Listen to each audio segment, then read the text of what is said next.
저 쓰레기 같은 년 좀 봐. 박지훈 대령이 으르릉거렸다. 그의 손짓에 근처에 대기하고 있던 거대한 쓰레기 수거차가 육중한 엔진 소리를 내며 다가왔다. 쏟아 부어! 전연 머리 위로 전부 쏟아 부어버려! 명령이 떨어지자 덤프트럭은 천천히 적재함을 기울이기 시작했다. 끼 기계가 비명을 지르는 소리와 함께 지옥의 문이 열렸다. 썩은 음식물, 더러운 술병, 역겨운 오물이 묻은 비닐봉지들, 수톤에 달하는 악취나는 생활 쓰레기가 끔찍한 폭포처럼 쏟아져 내렸다. 그것은 계급장 없는 전투복 차림으로 묵묵히 서 있던 한 여군의 몸 위로 무자비하게 쏟아졌다. 그녀의 모습은 순식간에 악취나는 쓰레기 더미 아래로 파묻혔다. 주변의 병사들은 차마 그 광경을 보지 못하고 고개를 돌렸다. 오만한 박대령은 몰랐다.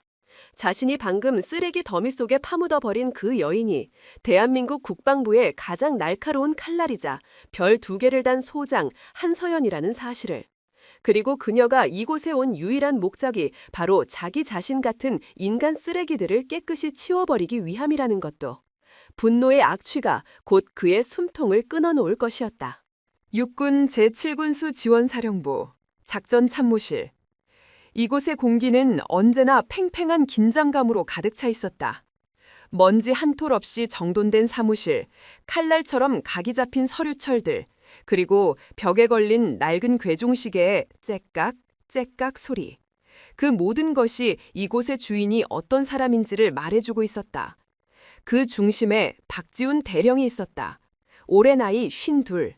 그의 관자놀이에는 희끗희끗한 서리가 내려앉아 있었지만 등은 여전히 고닫고 눈빛은 예리했으며 다림질이 완벽하게 된 그의 전투복에서는 한치의 흐트러짐도 찾아볼 수 없었다. 그는 유능했다. 아니, 유능함을 넘어 군수 및 작전 분야의 천재라 불릴만 했다. 그가 설계한 보급 계획은 단 한 번의 오차도 없었고 그가 지휘한 훈련은 언제나 완벽에 가까운 성공으로 끝났다. 그의 머릿속에는 대한민국 전역의 지형과 도로망이 위성사진처럼 입력되어 있었다. 하지만 그의 유능함은 그의 지독한 오만함과 동전의 양면처럼 붙어 다녔다. 그는 자신의 능력에 대한 확신이 너무나도 강한 나머지 자신보다 무능하다고 생각하는 모든 이들을 경멸했다. 특히 실력이 아닌 다른 것으로 자신의 자리를 차지한 이들을 병적으로 혐오했다. 지금 이 순간에도 그의 내면은 들끓는 용암처럼 부글거리고 있었다. 그는 책상 위에 놓인 두꺼운 보고서를 노려보고 있었지만 그의 시선은 글자를 읽고 있는 것이 아니었다. 그의 뇌리에는 몇 달 전의 인사 발표 순간이 지워지지 않는 낙인처럼 새겨져 있었다. 준장 진급자 명단. 당연히 있어야 할 자신의 이름은 그곳에 없었다. 대신 그 자리를 차지한 것은 정치인 아버지를 둔 39살짜리 애송이였다. 그 애송이는 박지훈 자신이 직접 가르쳤던 부하 중 한 명이었다. 그의 앞에서 늘 굽실거리며 대령님을 입에 달고 살던 놈이었다. 정치군인, 연줄, 썩어빠진 놈들. 그는 이를 악물었다. 어금니가 갈리는 소리가 들리는 듯했다. 그에게 군대는 신성한 곳이어야 했다. 오직 실력과 충성 그리고 헌신만이 평가받는 공정한 전쟁터. 하지만 현실은 썩어빠진 정시판과 다를 바 없었다. 자신처럼 평생을 군에 헌신하고 뼈를 깎는 노력으로 실력을 증명해온 진짜 군인들은 연줄이라는 거대한 거미줄에 걸려 발버둥치다 잊혀갔다. 분노가 치밀어 올랐다. 자신은 버려졌다. 자신은 인정받지 못했다. 이 부당한 세상에 대한 깊은 환멸과 자신의 능력을 알아보지 못하는 상부에 대한 지독한 원망이 그의 영혼을 좀먹고 있었다. 바로 그때였다. 책상 위에 직통 전화기에서 날카로운 벨소리가 울렸다. 따르르릉. 그 소리는 박지훈의 어두운 상령을 무자비하게 깨뜨렸다. 그는 신경질적으로 수화기를 집어들었다. 그의 목소리는 잘 벼린 칼날처럼 차갑고 딱딱했다. 작전참모 박지훈 대령이다.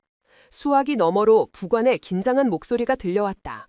대령님, 방금 합참본부로부터 긴급 전문이 하달되었습니다. 용건만 간단히 말해. 내일 오전 합참감찰실 주관에 고강도 종합감사가 있을 예정이라고 합니다. 불시감사입니다. 박지훈의 미간이 깊게 패였다. 합참 감찰실. 군인들에게는 저승사와도 같은 이름이었다. 그들이 한번 움직이면 먼지 하나 없는 곳에서도 먼지를 탈탈 털어내고야 마는 집요한 자들이었다. 그래서 누가 온다고 하나? 박지훈이 퉁명스럽게 물었다. 이런 보여주기식 행사는 그에게 그저 피곤하고 귀찮은 일일 뿐이었다. 어차피 자신은 완벽했다. 자신의 부대에서는 그 어떤 흠도 찾아낼 수 없을 것이라는 자신감이 있었다. 부관의 목소리가 한 톤 더 낮아졌다. 그는 조심스럽게 마치 폭탄의 이름을 말하듯 입을 열었다. 감찰단장은 한서연 소장이라고 합니다. 한서연 소장. 그 이름이 박지훈의 뇌리에 박히는 순간 그의 표정이 미묘하게 그러나 역겨울 정도로 일그러졌다.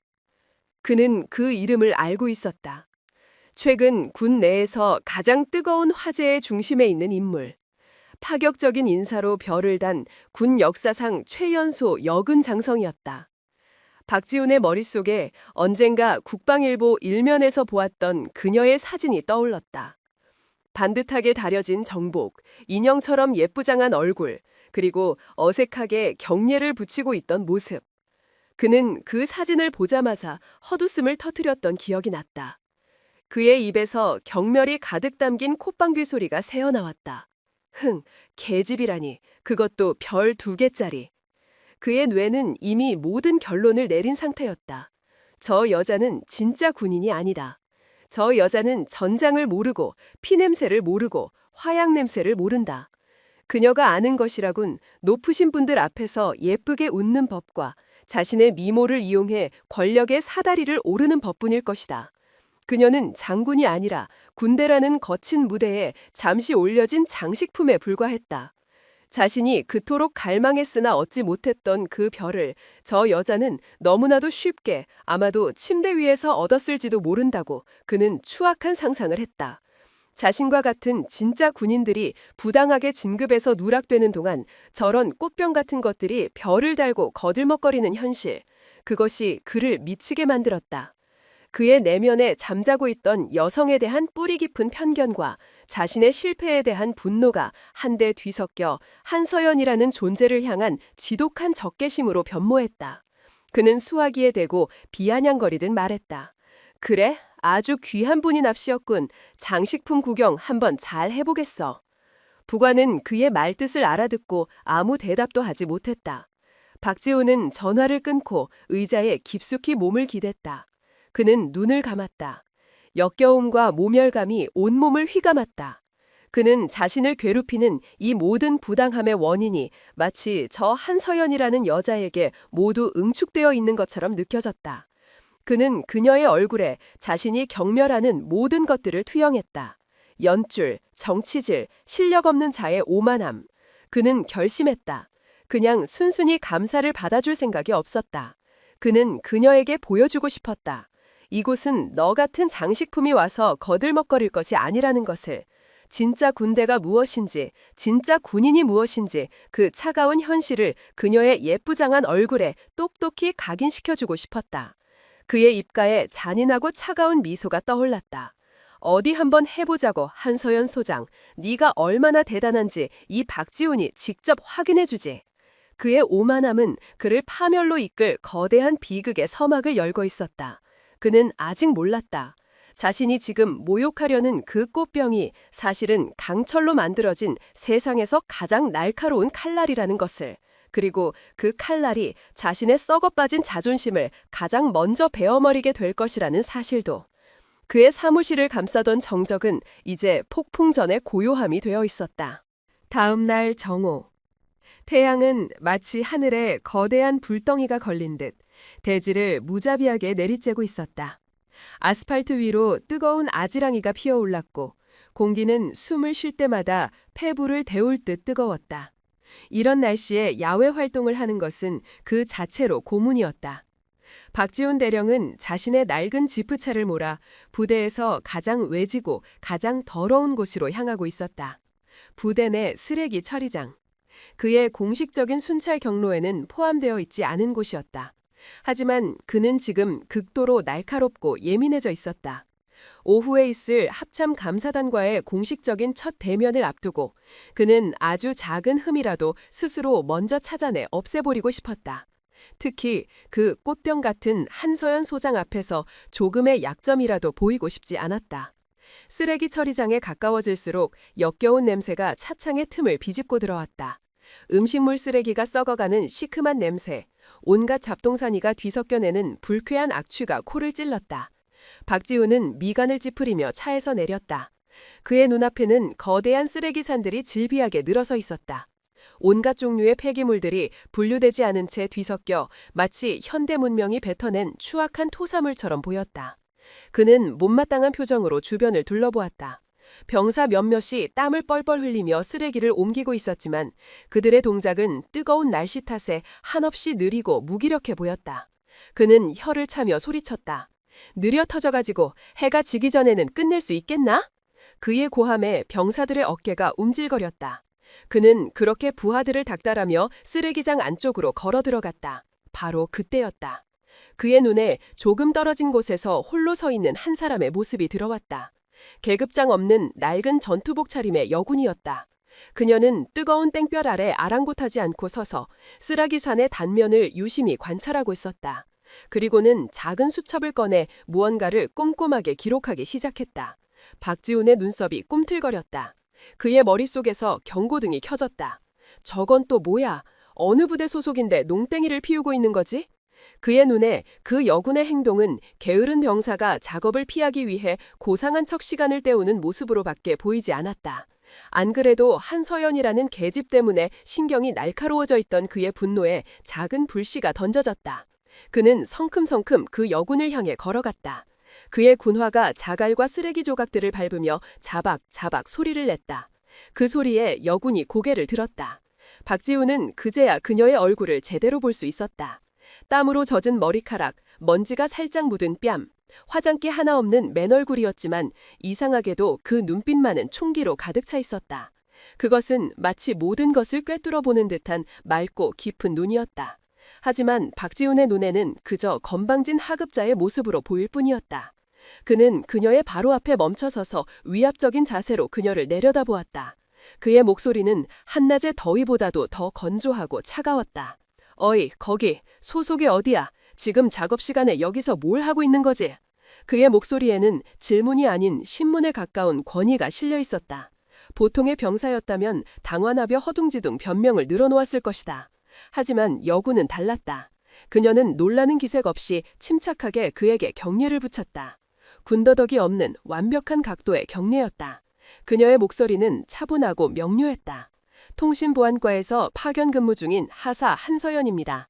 폐기물 처리 절차와 재활용 가능 품목 실태를 점검하고 있습니다. 그녀의 대답은 완벽했다. 너무 완벽해서 오히려 박지훈의 심기를 더욱 불편하게 만들었다. 그는 일개 하사가 대령인 자신의 앞에서 조금도 주눅들지 않는 태도가 건방지다고 생각했다. 그는 일개 점검이라는 단어는 지금 그의 신경을 가장 날카롭게 긁는 단어였다. 그는 그녀의 손에 들린 수첩을 턱짓으로 가리켰다. 점검? 일개 하사가 무슨 점검이야. 그 수첩 이리 줘가. 어디 보자. 얼마나 대단한 걸 적어놨는지. 그것은 명백한 월권 행위였다. 하지만 여군은 그의 명령에 불복하지 않았다. 그녀는 잠시 그를 응시하더니 묵묵히 수첩을 건넸다. 박지우는 수첩을 낚아채듯 받아들고 거칠게 페이지를 넘겼다. 그의 표정이 다시 한번 굳어졌다.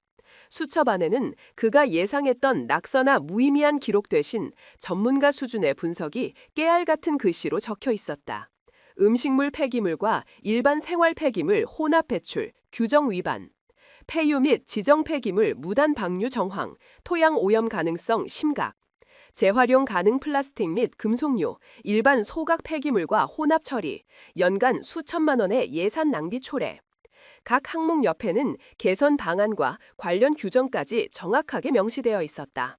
이것은 농땡이 피우는 병사의 기록이 아니었다. 그것은 날카로운 지적과 대안까지 담긴 완벽한 수준의 감찰보고서 초안이었다. 순간 박지훈의 얼굴이 벌겋게 달아올랐다. 그것은 분노와 함께 자신의 허를 찔렸다는 수치심 때문이었다. 그는 이 보잘것없는 여군 하사가 자신이 미처 신경 쓰지 못했던 부대의 치부를 정확하게 꿰뚫어보고 있었다는 사실을 견딜 수 없었다. 자신의 완벽함에 흠집이 나는 것을 그는 용납할 수 없었다. 이것은 단순한 지적이 아니었다. 자신에 대한 도전이었다. 그의 머릿속에서 이 건방진 여군 하사의 모습이 오후에 만나게 될 그 꽃병 한서연 소장의 모습과 겹쳐 보이기 시작했다. 그의 뒤틀린 분노는 이제 엉뚱한 대상을 향해 폭발할 준비를 하고 있었다. 그는 수첩을 그녀의 얼굴 앞으로 집어던졌다. 종이들이 파라락 소리를 내며 바닥에 흩어졌다. 이게 뭐 하자는 짓이야? 네가 뭔데 감히 우리 부대를 평가해? 여기가 니년이 잘난 척 보고서나 끄적이는 학교인 줄 알아? 그의 고함에 주변에서 일하던 병사들의 시선이 모두 이쪽으로 쏠렸다. 여군, 즉 한서연은 아무 대답도 하지 않았다. 그녀는 그저 묵묵히 허리를 숙여 바닥에 흩어진 수첩 종이들을 한 장 한 장 주워 담았다. 그녀의 그 침착하고 꺾이지 않는 태도가 박지훈의 마지막 이성의 끈을 끊어버렸다. 그는 주변을 둘러보았다. 마침 막 수거를 마친 거대한 쓰레기 덤프트럭 한 대가 엔진을 켜고 출발하려 하고 있었다. 그것을 보는 순간 박지훈의 머릿속에 악마 같은 생각이 떠올랐다. 그의 얼굴에 잔인하고 뒤틀린 미소가 번져나갔다. 그는 트럭 운전병을 향해 손짓하며 포효했다. 어이, 거기 멈춰! 이쪽으로 와! 운전병은 영문도 모른 채 그의 명령에 따라 트럭을 몰고 그들의 옆으로 다가왔다. 트럭의 적재함에는 방금 막 부대 생활관 전체에서 수거해온 온갖 종류의 생활 쓰레기가 산더미처럼 쌓여 있었다. 역겨운 악취가 파도처럼 밀려왔다. 박지훈은 한서연의 팔을 거칠게 잡아챘다. 그는 그녀를 트럭 바로 뒤편으로 끌고 갔다. 그녀는 저항하지 않았다. 그저 무슨 일이 벌어질지 예측이라도 한 듯 차갑고 고요한 눈으로 그를 바라볼 뿐이었다. 박지훈은 운전병을 향해 다시 한번 소리쳤다. 그의 목소리는 이제 이성을 잃은 짐승의 울부짖음과도 같았다. 니년이 그렇게 쓰레기를 좋아한다고? 쓰레기 더미를 그렇게 파헤치고 싶어 했어? 좋아, 그렇다면 내가 아주 실컷 구경시켜주지. 그는 트럭 적재함을 가리키며 그의 군 경력, 아니 인생 전체를 파멸로 이끌 최악의 명령을 내렸다. 저 쓰레기, 전혀 머리 위로 전부 쏟아부어버려. 당장! 운전병의 얼굴이 하얗게 질렸다. 주변에서 지켜보던 병사들의 입에서 경악의 탄식이 터져나왔다. 이것은 훈계나 군기 교육의 차원이 아니었다. 이것은 명백한 폭력이자 한 인간의 존엄성을 말살하려는 끔찍한 행위였다. 하지만 그 누구도 감히 저항하지 못했다. 대령의 명령은 절대적이었다. 운전병은 떨리는 손으로 적재함을 기울이는 레버를 잡았다. 끼익. 기계가 내는 섬뜩한 소리와 함께 역겨운 쓰레기산이 천천히, 아주 천천히 한서연의 머리 위로 기울기 시작했다. 그녀는 피하지 않았다. 그녀는 도망치지 않았다. 그녀는 그저 그 자리에 우뚝 서서 자신을 덮쳐오는 거대한 모욕의 폭포를, 그 모든 것을 기억하겠다는 듯한 차가운 눈으로 똑똑히 마주하고 있었다. 이제 곧 지옥이 그녀를 삼킬 것이었다. 다음 날 아침, 제7군수 지원사령부의 대회의실은 어제 쓰레기장의 혼돈과는 전혀 다른 세상이었다. 바닥은 거울처럼 반짝였고 거대한 마호가니 테이블 위에는 먼지 한 톨 앉아있지 않았다. 공기 중에는 간 내린 커피의 고소한 향과 긴장감이 뒤섞여 팽팽하게 감돌았다. 벽에 걸린 역대 사단장들의 초상화가 마치 지금 이 자리에 모인 이들을 근엄하게 내려다보는 듯했다. 박지훈 대령은 테이블 상석 바로 아래 자신의 지정된 자리에 꼿꼿하게 서 있었다. 그의 전투복은 어제보다도 더 날카롭게 다려져 있었고 군화는 불빛을 반사할 정도로 완벽하게 닦여 있었다. 밤새 그는 오늘 있을 보고를 위해 단 한숨도 자지 않았다. 수십 페이지에 달하는 보고서를 완벽하게 암기했고 예상 질문과 답변까지 수백 가지 시나리오로 시뮬레이션했다. 그는 완벽했다. 적어도 그 자신은 그렇게 믿고 있었다. 그의 내면에는 어제의 불쾌한 기억 대신 새로운 투지가 불타오르고 있었다. 그는 오늘 이 자리에서 자신의 능력을 유감없이 보여줄 생각이었다. 그 꽃병 같은 한서연 소장에게 진짜 군인이란 어떤 것인지 서류와 데이터로 그리고 완벽한 논리로 증명해 보일 작정이었다. 그녀가 감히 토를 달거나 반박할 수 없을 정도로 압도적인 실력의 차이를 느끼게 해주고 싶었다. 어제의 쓰레기장 사건은 이미 그의 머릿속에서 사소한 해프닝으로 치부된 지 오래였다. 감히 대령에게 대들었던 건방진 하사 하나를 훈계했을 뿐이라고 그는 스스로를 합리화했다. 그의 주변에 도열한 다른 참모장교들의 얼굴에는 긴장감이 역력했다. 합참의 고강도 감사는 언제나 그들을 피말리게 했다. 한 젊은 소령이 마른 입술을 핥으며 박지훈에게 조심스럽게 물었다. 대령님, 괜찮으시겠습니까? 이번 감찰단장 보통이 아니라는 소문이 자자합니다. 박지훈은 그를 경멸 어린 눈으로 흘끗 쳐다보았다. 그의 입가에 비웃음이 걸렸다. 겁장 마. 계집이 별을 달았다고 호랑이가 되는 건 아니니까. 이럴 때일수록 실력으로 찍어 눌러야 하는 거야. 똑똑히들 봐도. 정치가 아니라 실력으로 군 생활하는 게 어떤 건지. 그의 오만한 선언에 다른 장교들은 더 이상 아무 말도 하지 못하고 입을 다물었다. 회의실의 괴종시계가 정확히 오전 9시를 가리켰다. 똑딱. 초침 소리가 유난히 크게 들리는 숨막히는 정적의 순간이었다. 바로 그때 회의실의 육중한 문 밖에서 부관의 우렁찬 목소리가 울려 퍼졌다. 감찰단장님께서 입장하십니다. 모두의 몸이 반사적으로 굳었다. 박지훈은 허리를 곧게 펴고 가장 완벽한 부동 자세로 문 쪽을 향해 섰다. 그의 얼굴에는 자신만만한 미소마저 희미하게 떠올라 있었다. 어디 한번 보자. 얼마나 대단한 얼굴을 하고 있을지. 끼익.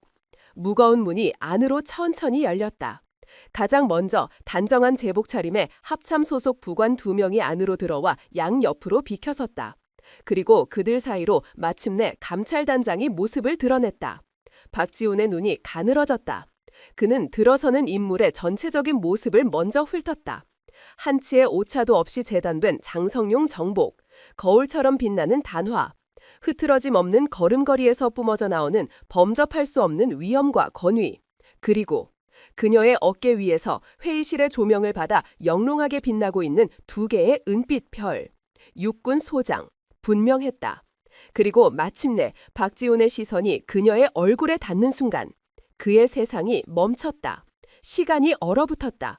괴종시계의 소리도 동료들의 숨소리도 자신의 심장 박동 소리마저 들리지 않았다. 그의 눈에는 오직 한 사람의 얼굴만이 슬로우 모션처럼 각인되고 있었다. 땀과 먼지로 얼룩졌던 뺨은 깨끗했지만 바로 그 얼굴이었다. 쓰레기 더미 아래에서 자신을 올려다보던 바로 그 얼굴. 무엇보다도 그를 가장 소름 끼치게 만든 것은 바로 그 눈빛이었다. 모욕과 멸시 속에서도 조금도 흔들리지 않았던, 모든 것을 기억하겠다는 듯이 차갑고 고요했던 바로 그 눈빛. 어제의 그 눈빛이 지금은 완벽한 위엄을 갖춘 채 회의실 전체를 압도하며 자신을 향해 있었다. 박지훈의 뇌가 현실을 받아들이기를 거부했다. 아니야. 그럴 리가 없어. 닮은 사람이겠지. 우연의 일치일 거야. 하지만 그의 바람은 부관의 다음 외침 한마디에 산산조각이 나버렸다. 총은 주목! 감찰단장 육군소장 한서연님께 대하여 경례! 한서연 소장. 그 이름이 마치 거대한 망치처럼 박지훈의 머리를 내리쳤다. 그의 눈앞이 하얘졌다. 온몸의 피가 발끝으로 빠져나가는 듯한 차가운 감각이 엄습했다. 손끝이 저려오고 다리가 풀려 금방이라도 주저앉을 것만 같았다. 그는 기계처럼 다른 장교들을 따라 거수경례를 붙였다. 하지만 그의 팔은 천근 만근처럼 무거웠다. 그의 시선은 바닥에 고정된 채 감히 고개를 들 수 없었다. 어제 자신이 저질렀던 만행이 끔찍한 파노라마처럼 그의 뇌리를 스쳐 지나갔다. 어이, 거기 소속이 어디야? 자신이 뱉었던 오만한 천막이. 이리 좋아봐. 얼마나 대단한 걸 적어놨는지. 그녀의 수첩을 빼앗아 던져버렸던 자신의 추악한 모습. 그리고 저 쓰레기 전현 머리 위로 전부 쏟아부어버려. 인간으로서 해서는 안 될, 돌이킬 수 없는 명령을 내렸던 자신의 미친 목소리. 그 모든 기억의 조각들이 수천 개의 날카로운 유리 파편이 되어 그의 심장을 찔러댔다. 자신이 무슨 짓을 저지른 것인가? 그는 그저 건방진 하사 하나를 모욕한 것이 아니었다. 그는 대한민국 육군의 현역 소장을, 합참의 감찰단장을 쓰레기 더미 속에 파묻어버린 것이다.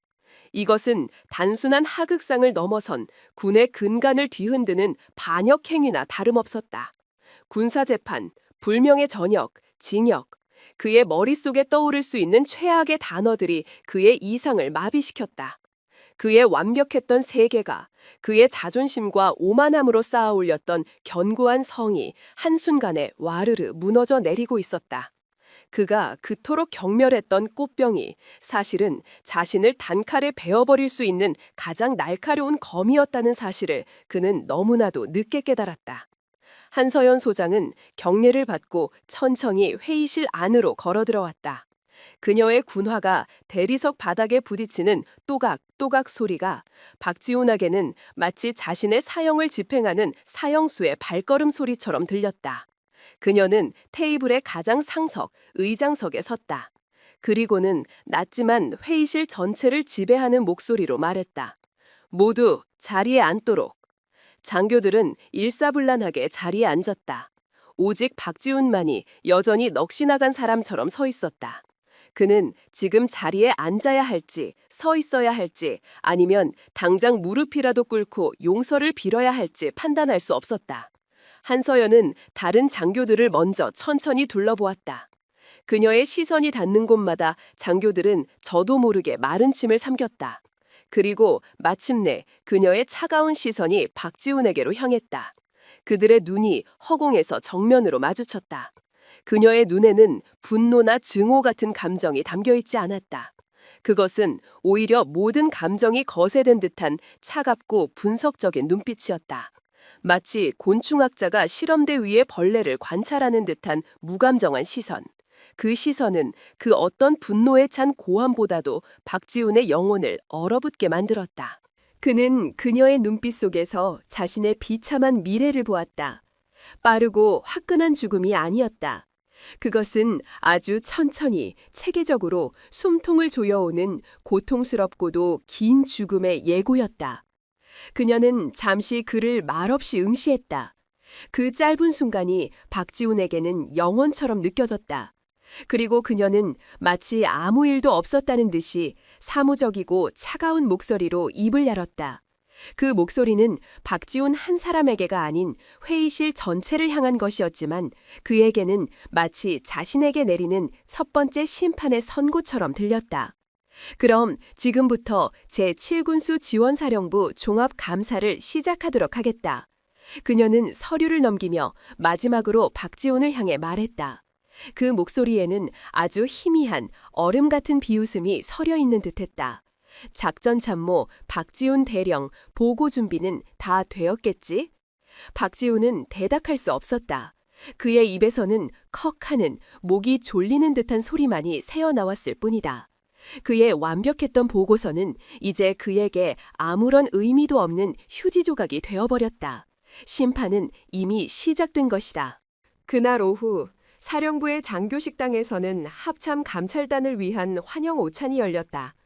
하지만 그곳에 환영의 분위기는 존재하지 않았다. 새하얀 식탁보 위에는 최고급 식기들이 정갈하게 놓여 있었고 맛있는 음식 냄새가 공간을 채웠지만 공기는 마치 장례식장처럼 무겁고 차가웠다. 아무도 큰 소리로 대화하지 않았다. 오직 나이프와 포크가 접시에 부딪히는 달그락 소리만이 어색한 침묵을 위태롭게 메우고 있을 뿐이었다. 모든 긴장의 근원은 테이블 상석에 앉은 두 사람이었다. 한서연 소장은 조금의 흐트러짐도 없이 우아하게 식사를 하고 있었다. 그녀는 가끔씩 주변 장교들에게 의례적인 질문을 던졌지만 그 눈빛은 여전히 차가웠고 그 미소는 입가에만 머물렀다. 그녀는 마치 아무 일도 없었다는 듯이 행동했지만 그녀의 존재 자체가 이 공간 전체를 짓누르는 무거운 압력이었다. 그리고 그 대각선 맞은편 박지훈 대령이 있었다. 그는 음식을 거의 입에 대지 않았다. 대신 그의 앞에는 독한 소주병이 놓여 있었다. 그는 말이 없었다. 그저 잔이 비워지기 무섭게 스스로 술을 채워 맹물을 마시듯 거칠게 들이킬 뿐이었다. 그의 얼굴은 이미 술 기운으로 벌겋게 달아올라 있었고 그의 눈은 풀려있는 듯하면서도 섬뜩한 광기로 번뜩이고 있었다. 오전의 회의는 그에게 지옥 그 자체였다. 한서연은 그에게 단 한 번도 어제의 사건을 직접적으로 언급하지 않았다. 하지만 그녀의 모든 질문, 모든 지적은 마치 예리한 메스처럼 박지훈이 가장 아파하는 곳만을 정확하게 도려냈다. 그녀는 박지훈이 제출한 완벽해 보이는 보고서의 허점을 아주 사소한 데이터 오류 하나까지 귀신같이 찾아내 지적했다. 그녀는 그의 작전 계획에 대해 그가 미처 생각지 못했던 허점들을 날카롭게 파고들었다. 그녀는 박지훈의 자존심을 공개적인 자리에서 아주 합법적이고 논리적인 방식으로 갈기갈기 찢어 놓았다. 회의가 끝났을 때 박지훈은 완전히 발가벗겨진 기분이었다. 그가 평생을 바쳐 쌓아 올렸던 유능한 전략가라는 명성은 반나절 만에 허상처럼 무너져 내렸다. 이제 그는 벼랑 끝에 몰려 있었다. 그는 알 수 있었다. 한서연은 자신을 단숨에 끝장낼 생각이 없다는 것을. 그녀는 자신을 바로 징계위원회에 회부하지 않을 것이다. 그 대신 그녀는 이 감사가 끝나는 날까지 매일 매 순간 합법적인 방법으로 자신의 숨통을 서서히 조여올 것이다. 자신의 모든 것을 빼앗고 철저히 무력하게 만든 뒤 마지막에 비참하게 버려버릴 작정인 것이다. 그것이 그녀의 복수 방식이었다. 빠르고 화끈한 죽음보다 서서히 말라 죽어가는 고통이 몇 배는 더 끔찍하다는 것을 그녀는 알고 있었다. 박지훈의 머릿속에서 술에 취한 이성이 위험한 경고를 보내고 있었다. 이대로 가다간 끝장이다. 무엇이든 해야 한다. 공포는 그의 남은 자존심과 뒤섞여 귀괴하고 자기 파괴적인 용기를 만들어냈다. 그는 생각했다. 그래, 어차피 이렇게 죽으나 저렇게 죽으나 마찬가지다. 이 여자가 원하는 대로 조용히 죽어줄 수는 없지. 판을 엎어버리는 거야. 모두가 보는 앞에서 이 여자도 감당할 수 없는 스캔들을 만드는 거다. 여군 장성이 부하장교에게 공개적인 망신을 당했다? 군의 명예를 위해서라도 합참은 이 사건을 조용히 덮으려 할 수밖에 없을 거야. 그래, 이게 내가 살 수 있는 유일한 길이다. 그것은 합리적인 판단이 아니었다. 궁지에 몰린 쥐라 고양이를 물어뜨리려는 필사적인 발악이었다. 조금 떨어진 테이블에서 김민수 상사가 불안한 눈으로 박지훈을 지켜보고 있었다. 그는 부대의 모든 행사를 기록하고 지원하는 임무를 맡고 있었다. 김 상사는 정직하고 성실한 군인이었다. 그는 박지훈 대령의 능력은 존경했지만 그의 오만하고 비인간적인 면모를 마음속으로는 동의하지 못했다. 그는 직감적으로 무언가 끔찍한 일이 벌어질 것 같다는 불길한 예감에 휩싸였다. 그의 손이 무의식적으로 허리춤에 차고 있던 스마트폰으로 향했다.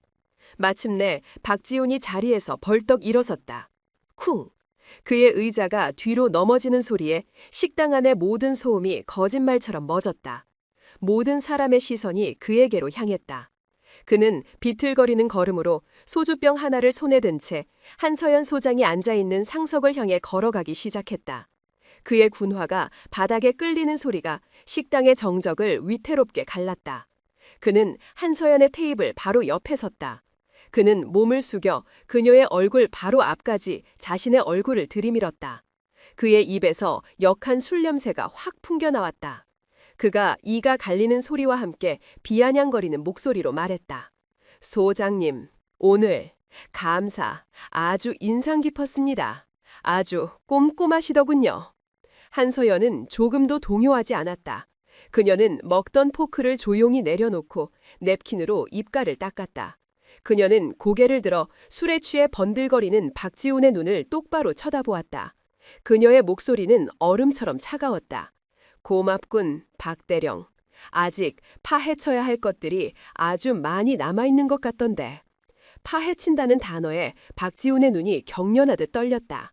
그녀가 어제의 사건을 암시하고 있음을 그는 알아차렸다. 그의 얼굴 근육이 뒤틀렸다. 그는 더 이상 참지 않기로 했다.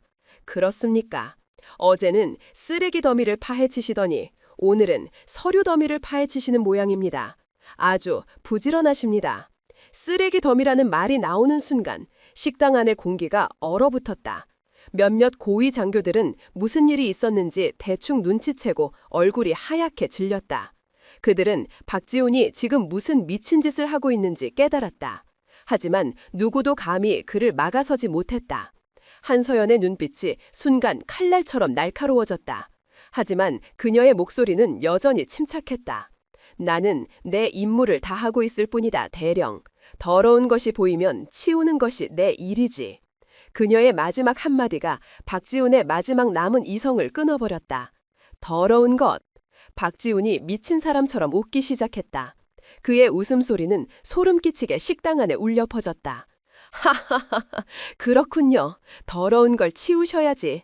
어제 온몸에 쓰레기 냄새를 뒤집어 쓰셨으니 얼마나 찝찝하시겠습니까? 그는 더 이상 망설이지 않았다. 그의 눈에 광기가 번뜩였다. 그렇다면 이 박지훈이 우리 높으신 소장님의 몸을 깨끗하게 소독해드려야지. 다음 순간 상상조차 할 수 없었던 일이 벌어졌다. 박지훈은 손에 들고 있던 소주병의 뚜껑을 거칠게 열어젖혔다. 그리고는 차갑고 투명한 액체를 한서연 소장의 머리 위로 그대로 쏟아붓기 시작했다. 사! 독한 알코올 냄새가 공기 중에 확 퍼져나갔다. 맑은 소주가 그녀의 단정한 머리카락을 적시고 뺨을 타고 흘러내려 그녀의 어깨 위에서 빛나던 두 개의 별 위로 떨어졌다. 장군의 명예와 자존심의 상징인 그 별들이 한순간에 독한 술로 모욕당하고 있었다. 흡! 주변에서 경하게 숨소리가 터져나왔다. 모든 것이 멈췄다. 시간이, 공간이, 모든 사람의 사고가 정지했다. 그들은 지금 자신들의 눈앞에서 벌어지고 있는 일을 믿을 수가 없었다. 이것은 군대에서, 아니 인간 사회에서 결코 일어나서는 안 될 일이었다. 그 모든 혼란의 중심에서 한서연은 움직이지 않았다. 그녀는 비명을 지르지도 몸을 피하지도 않았다. 그녀는 그저 흠뻑 젖은 채로 의자에 똑바로 앉아 있었다. 그녀는 천천히 눈을 감았다가 다시 떴다. 그리고는 자신을 내려다보며 헐떡이고 있는 박지훈의 눈을 지옥의 심연보다도 더 깊고 차가운 눈으로 올려다보았다. 그녀의 눈에는 더 이상 경멸이나 분노가 없었다. 오직 생명체에 대한 동정심이 완전히 거세된 무자비한 사형 집행인의 눈빛만이 남아있었다. 그 순간 김민수 상사가 움직였다. 그는 더 이상 망설일 수 없었다. 그는 테이블 아래로 아무도 눈치채지 못하게 스마트폰을 꺼내들었다. 그의 손가락이 떨렸지만 그는 정확하게 녹화 버튼을 눌렀다. 카메라 렌즈는 술에 젖어 물방울이 떨어지는 별 2개와 그 아래 얼음처럼 굳어버린 한서연 소장의 얼굴, 그리고 그 위에서 광기에 차 헐떡이는 박지훈 대령의 모습을 역사적인 증거로 남기기 시작했다. 박지훈은 자신이 저지른 짓의 무게에 압도당해 비틀거리며 한 걸음 물러섰다. 술기운이 사라지며 끔찍한 현실이 그의 머리를 강타했다. 그는 돌이킬 수 없는 강을 건넜다. 한서연은 천천히, 아주 천천히 자리에서 일어섰다. 그녀는 머리에서 흘러내리는 술을 닦아내지 않았다. 그것을 자신의 몸에 박힌 지워지지 않을 모욕의 증거로 남겨두려는 듯이 그녀는 박지훈에게 아무 말도 하지 않았다. 그녀는 그를 마치 길가의 벌레를 보는 듯한 눈으로 한번 쳐다보았을 뿐이다. 그리고는 몸을 돌려 식당 출구를 향해 걸어갔다. 또각, 또각, 또각. 그녀의 젖은 군화가 바닥에 부딪히는 소리만이 죽음처럼 고요해진 식당 안에 울려 퍼졌다. 그녀의 뒷모습에는 패배자의 비참함이 아니라 곧 시작될 무자비한 복수를 예고하는 사신의 그림자가 드리워져 있었다. 그녀가 사라지자 식당 안의 모든 사람들은 마치 마법에서 풀려난 것처럼 숨을 몰아쉬었다. 그리고 그들의 시선은 이제 홀로 남겨진 박지훈에게로 향했다. 그들의 눈에는 더 이상 존경심이 없었다. 오직 미친 자를 향한 경멸과 곧 파멸할 자를 향한 연민만이 남아있을 뿐이었다. 금민수 상사는 조용히 녹화 종료 버튼을 누르고 아무도 몰래 식당을 빠져나왔다. 그는 망설임 없이 그 동영상을 군 내부 감찰실의 보안 채널로 전송했다. 전송 완료라는 메시지가 화면에 뜨는 순간 그는 깨달았다. 이제 거대한 톱니바퀴가 움직이기 시작했다는 것을. 그 누구도 막을 수 없는 거대한 심판의 시간이 마침내 시작된 것이다. 김민수 상사의 떨리는 손가락이 전송 버튼을 누른 순간 그가 보낸 영상 파일은 단순한 데이터 쪼가리가 아니었다. 그것은 거대한 군 시스템의 심장부에 꽂힌 날카로운 비수였고 잠들어 있던 정의의 거인을 깨우는 경종이었다. 영상은 빛의 속도로 암호화된 통신망을 타고 대한민국 국방부의 가장 깊숙하고 은밀한 곳, 합참 감찰실장 직속 보고 라인으로 빨려 들어갔다. 그로부터 정확히 1시간 뒤, 합참 감찰실장 육군존장 최진욱의 사무실. 그곳은 박지훈의 사무실처럼 강박적인 결벽증은 없었지만 대신 진짜 전쟁터에서나 맡을 수 있는 쇠냄새와 화약 냄새가 희미하게 배어 있었다. 최진욱 준장은 책상 물림 행정가가 아니었다. 그는 특전사 여단장 출신으로 전군에서 손꼽히는 강골이자 그 어떤 외압에도 흔들리지 않는 대쪽 같은 성품으로 유명한 인물이었다. 그에게 군 기강은 타협의 대상이 아니었다.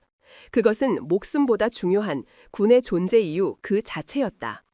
그는 자신의 앞에 놓인 모니터를 말없이 응시하고 있었다. 화면 속에서는 김민수 상사가 보낸 영상이 소리 없이 반복 재생되고 있었다. 벌겋게 취한 한 대령이 현역 소장의 머리 위로 소주병을 통째로 쏟아붓는 충격적인 장면. 모욕감 속에서도 얼음처럼 굳어있던 한서연의 얼굴.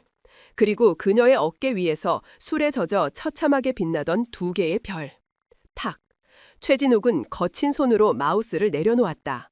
그의 얼굴은 분노로 이글거리고 있었지만 그 눈은 얼음장처럼 차가웠다. 이것은 단순한 하극상이 아니었다. 이것은 군 전체의 명예에 대한 테러 행위이자 군 기강을 뿌리부터 뒤흔드는 반란이었다. 그는 이 사건을 결코 좌시할 수 없었다. 아니, 좌시해서는 안 됐다. 그는 주저하지 않았다. 그는 즉시 비상소집령을 내렸다. 합참 감찰실 내에서도 가장 유능하고 가장 입이 무거우며 가장 냉혹하기로 소문난 최정예 특별조사팀이 5분 만에 그의 사무실로 집결했다.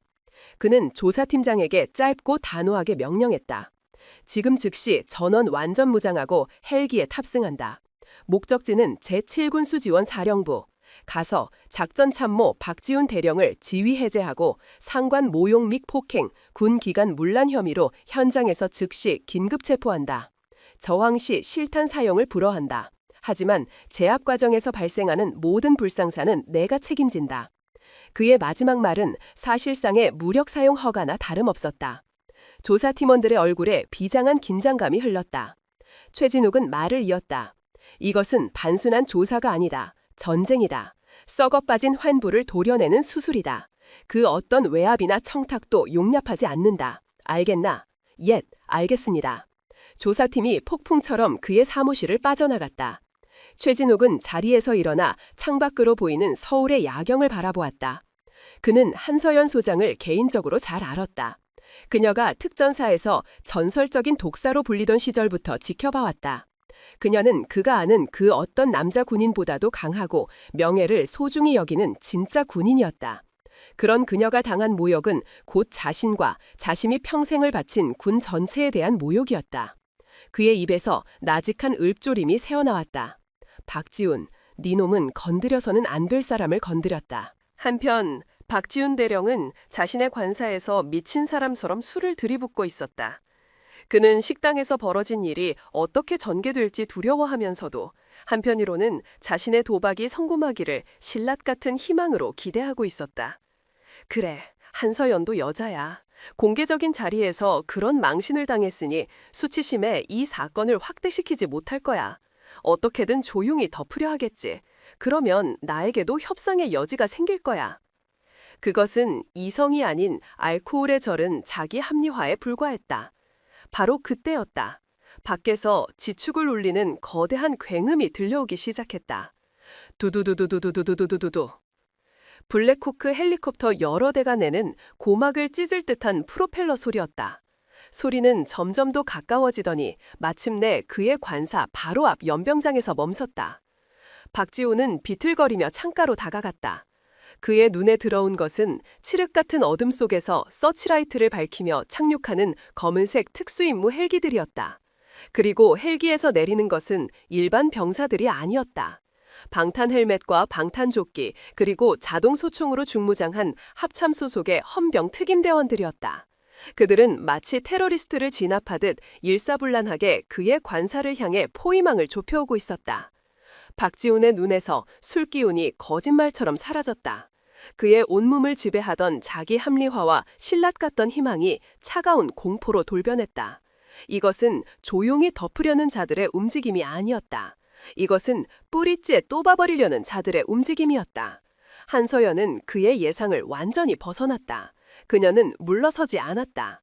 오히려 그녀는 판돈을 훨씬 더 키워버린 것이다. 쾅! 쾅! 쾅! 현관문이 부서져라 두드리는 소리가 들렸다. 그리고 곧이어 확성기를 통해 나오는 기계적인 목소리가 그의 귀에 비수처럼 박혔다. 안에 있는 박지훈 대령은 듣기 바란다. 우리는 합참감찰실 특별조사팀이다.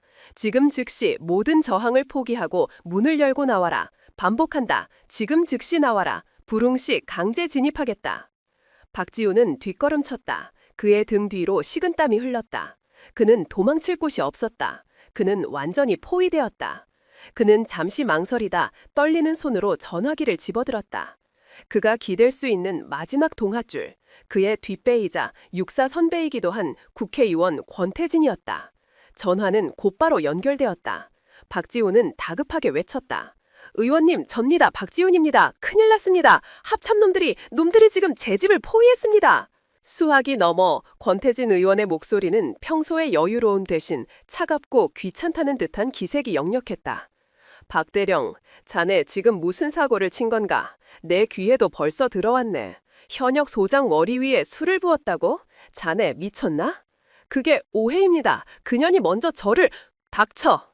권태진의 불호령에 박지훈은 말을 잇지 못했다. 권태진의 목소리가 뱀처럼 차갑게 이어졌다. 이 멍청한 놈, 네가 누굴 건드렸는지 알고나 있는 거야? 한서연, 그 여자는 보통 내기가 아니야. 그 뒤에 누가 버티고 있는지를 알아?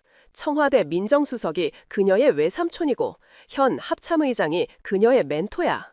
나도 함부로 못 건드리는 사람을 네가 정면으로 들이받아? 박지훈의 머리가 띵 하고 울렸다. 꽃병, 장식품. 자신이 그토록 경멸을 떤 그녀의 배경은 자신이 평생을 바쳐도 다칠 수 없는 대한민국 권력의 최상층부였던 것이다. 자신은 호랑이인 줄도 모르고 갓 태어난 강아지에게 덤벼든 거리였다. 그의 마지막 희망이 사라지는 순간이었다.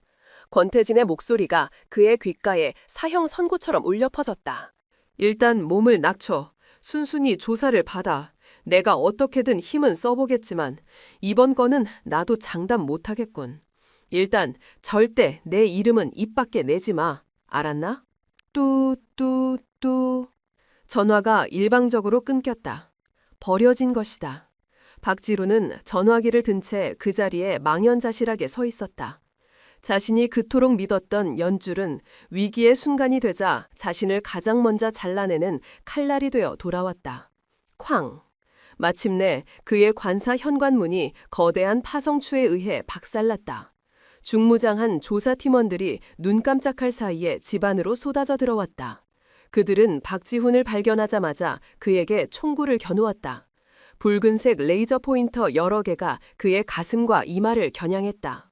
움직이지 마. 움직이면 쏜다. 손 머리 위로 올려. 박지훈은 저항하지 않았다. 아니, 저항할 힘조차 남아있지 않았다. 그는 천천히, 아주 천천히 양손을 머리 위로 들었다. 그 순간 그의 52평생이 주마등처럼 스쳐 지나갔다. 치열했던 생도 시절, 야전에서 굴렀던 젊은 날, 그리고 자신의 능력에 대한 자부심으로 가득 찼던 시간들. 그 모든 것이 지금 이 순간 한 줌의 재처럼 허무하게 부서져 내리고 있었다. 조사팀장이 그의 앞으로 다가와 차가운 목소리로 서류를 읽어내려갔다. 박지훈, 현 시간부로 귀관을 상관 모욕 및 폭행 혐의로 긴급 체포한다. 귀관은 변호사를 선임할 권리가 있으며 묵비권을 행사할 수 있다. 차가운 쇠붙이가 그의 손목을 감쌌다. 철컥. 수갑이 채워지는 소리가 그의 인생에 울리는 마지막 종소리처럼 들렸다. 그는 죄인처럼 끌려나가며 산산조각난 문 너머로 보이는 밤하늘을 보았다. 하늘에는 그가 그토록 달고 싶어 했던 별 대신 자신을 비웃는 듯한 차가운 달만이 떠 있었다. 그의 오만함이 마침내 그를 집어삼킨 것이다. 하지만 이것은 아직 추락의 시작에 불과했다. 그의 영혼을 완전히 파괴할 진짜 심판은 이제부터 시작될 것이었다. 합참본부 지하 3층 특별조사실. 이곳은 햇빛 한 줌 들어오지 않는 세상과 단절된 공간이었다. 공기는 차갑고 건조했으며 사방의 벽은 소리를 흡수하는 특수 재질로 마감되어 있어 자신의 숨소리마저 거슬릴 정도의 완벽한 침묵이 공간을 지배했다. 이곳에 한번 들어온 자는 모든 것을 자백하거나 혹은 영원히 파멸하거나 둘 중 하나의 길을 걷게 될 뿐이었다. 박지훈 대령은 차가운 금속 의자에 앉아 있었다.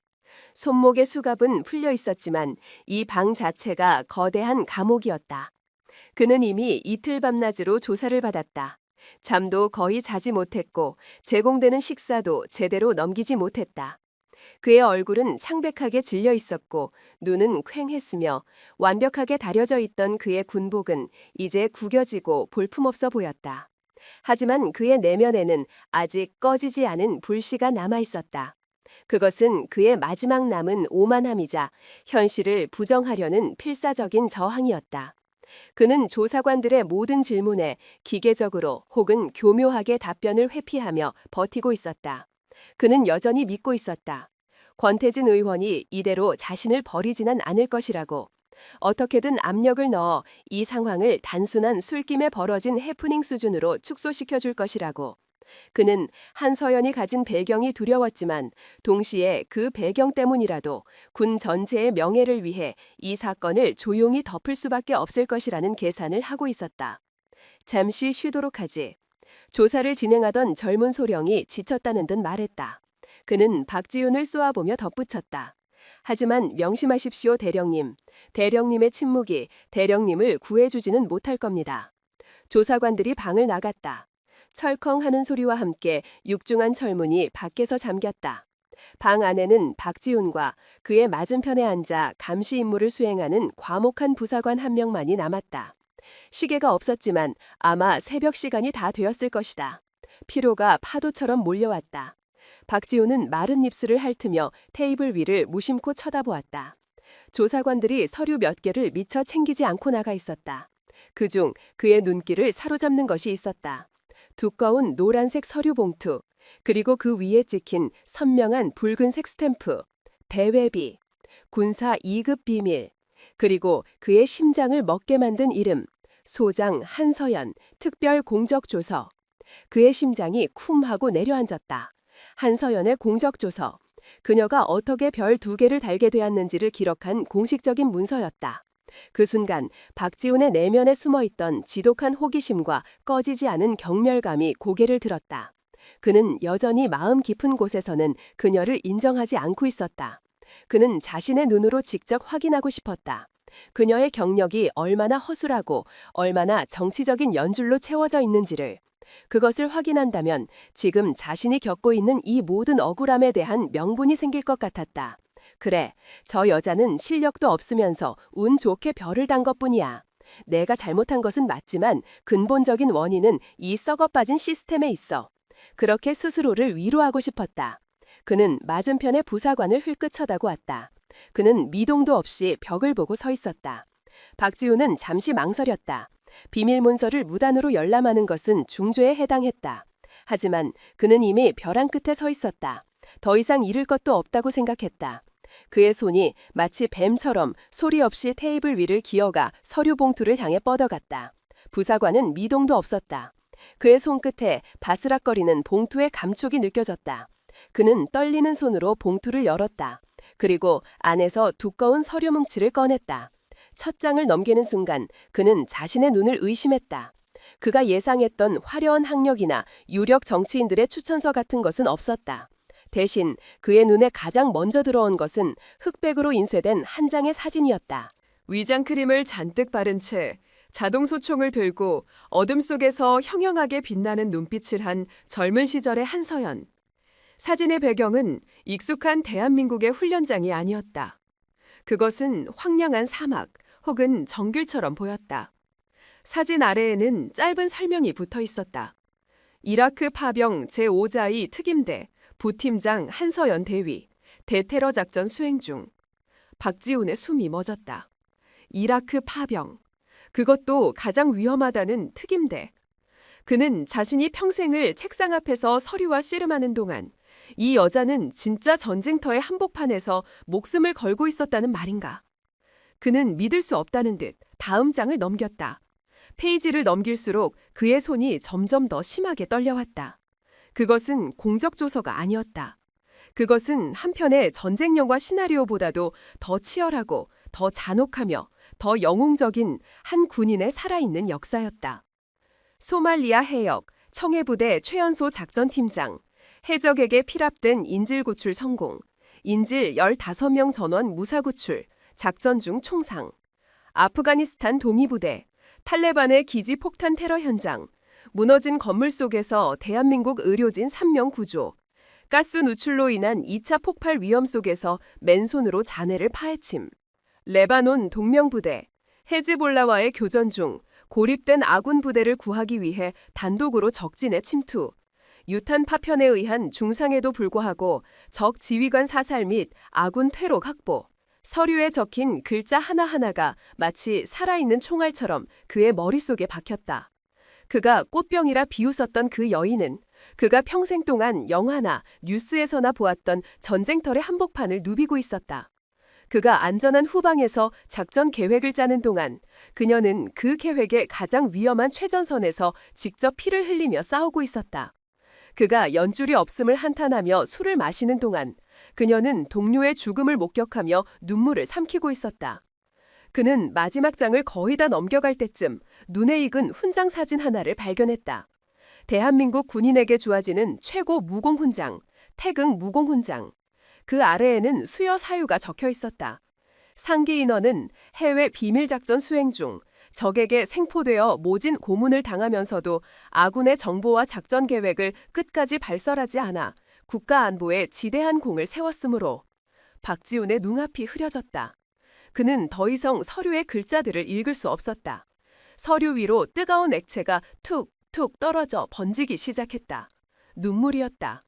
그의 쉰평생 처음으로 흘리는 뜨거운 수치심과 잔이 혐오의 눈물이었다. 그의 세계가 무너져 내렸다. 그가 믿어왔던 모든 것, 그의 오만함, 그의 편견, 그의 자기 연민이 이 서류 뭉치 하나에 의해 산산조각이 나버렸다. 자신이 쓰레기라 불렀던 그 여인은 쓰레기는커녕 자신 같은 범인은 감히 우러러 볼 수조차 없는 살아있는 영웅이었다.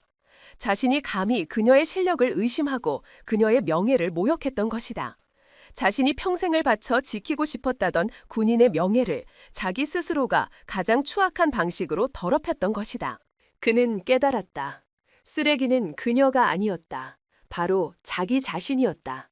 실력이 아닌 연주를 탓하며 자신의 실패를 합리화하고 자신보다 앞서 나가는 동료를 시기했으며 자신보다 약해 보이는 존재를 짓밟으며 비뚤어진 우월감을 채우려 했던 바로 자기 자신이 진정 인간 쓰레기였던 것이다.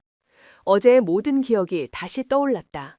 쓰레기 더미 아래에서도 술을 뒤집어 쓴 채로도 조금도 흔들리지 않았던 그녀의 그 차가운 눈빛. 이제 그는 그 눈빛의 의미를 알 수 있었다. 그것은 분노나 증오가 아니었다. 그것은 연민이었다. 산전수전 다 겪은 진짜 군인이 온실 속 화초처럼 자라난 철부지 애송이의 가짜는 도발을 바라보는 듯한 그런 종류의 연민이었던 것이다. 그 깨달음은 그 어떤 물리적인 고문보다도 더 그의 영혼을 고통스럽게 만들었다. 컥컥 흑. 그의 입에서 울음 섞인 신음이 터져나왔다. 그는 서류 위에 얼굴을 파묻고 어린아이처럼 통곡하기 시작했다. 그의 오만함의 갑옷은 완전히 깨져버렸고 그 안에서 나약하고 비참한 본 모습이 드러났다. 그의 울음소리는 방음벽에 막혀 희미하게 그러나 처절하게 조사실 안에 울려 퍼졌다. 그때 철컹 하는 소리와 함께 조사실 문이 열렸다. 최진옥 존장과 조사관들이 들어왔다. 그들은 서류 위에 엎드려 울고 있는 박지훈의 모습을 말없이 내려다보았다. 최진욱은 과묵한 부사관에게 눈짓을 보냈다. 부사관은 조용히 다가와 흩어진 서류들을 다시 봉투 안에 집어넣었다. 모든 것이 처음부터 계획된 것이었다. 최진욱은 의자를 끌어와 통곡하는 박지훈의 맞은편에 앉았다. 그는 아무 말도 하지 않고 그의 울음이 잦아들기를 기다려 주었다. 한참의 시간이 흐른 후 박지훈이 마침내 고개를 들었다. 그의 얼굴은 눈물과 콧물로 범벅이 되어 있었다. 그의 눈은 더 이상 오만하지 않았다. 그곳에는 오직 모든 것을 잃어버린 자의 공허함과 깊이를 알 수 없는 죄책감만이 남아 있었다. 그는 쉰 목소리로 최진욱에게 말했다. 그것은 변명이 아니었다. 그의 생애 첫 진정한 자백이었다. 제가 쓰레기였습니다. 심판은 그렇게 끝이 났다.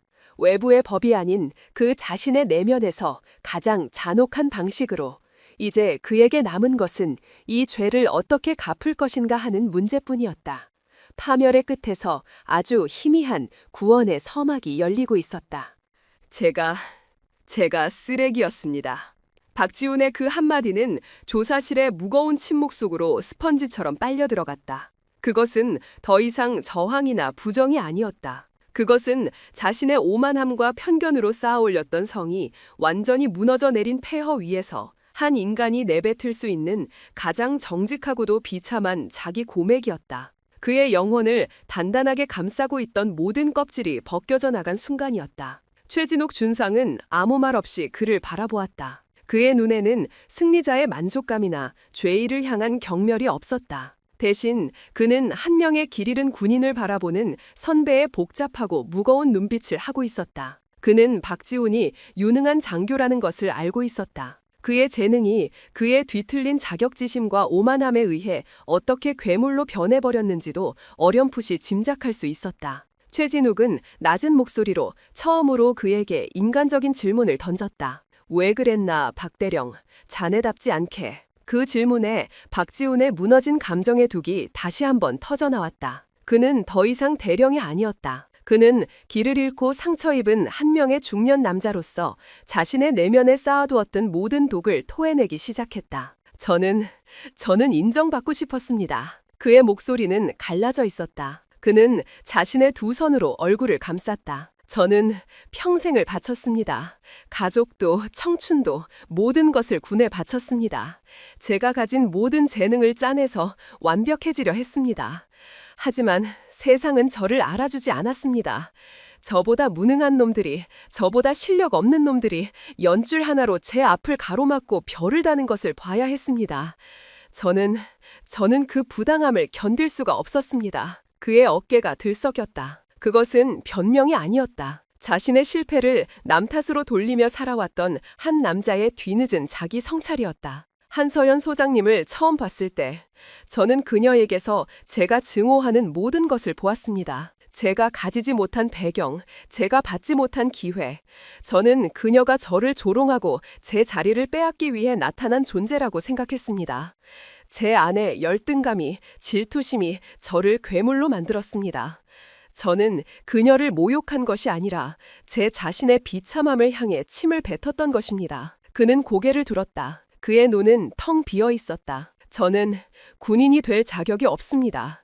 아니, 인간이 될 자격조차 없는 놈입니다. 그의 고백이 끝나자 조사실에는 다시 깊은 침묵이 흘렀다. 최진욱은 자리에서 일어나 그의 어깨를 무겁게 한번 쥐었다. 그리고는 조사 팀원들을 향해 고개를 끄덕였다. 조사는 끝났다. 이제 남은 것은 법의 절차뿐이었다. 조사관들이 그를 일으켜 세우려던 순간 박지훈이 다급하게 외쳤다. 잠깐만 기다려 주십시오. 그의 눈에 이전과는 다른 필사적인 빛이 떠올랐다. 그것은 구원을 갈망하는 죄인의 눈빛이었다. 이대로 끝낼 수는 없습니다. 제 죄는 저 하나로 끝나지 않습니다. 최진욱과 조사관들이 의아한 표정으로 그를 쳐다보았다. 박지훈은 결심한 듯 입술을 깨물었다. 그는 이제 모든 것을 내려놓을 각오가 되어 있었다. 자신이 파멸하더라도 자신을 이렇게 만든 더 거대한 악의 뿌리까지 함께 뽑아버리기로 결심한 것이다. 그것이 그가 한서연이라는 진정 군인에게 그리고 자기 자신을 더럽힌 군복에게 바칠 수 있는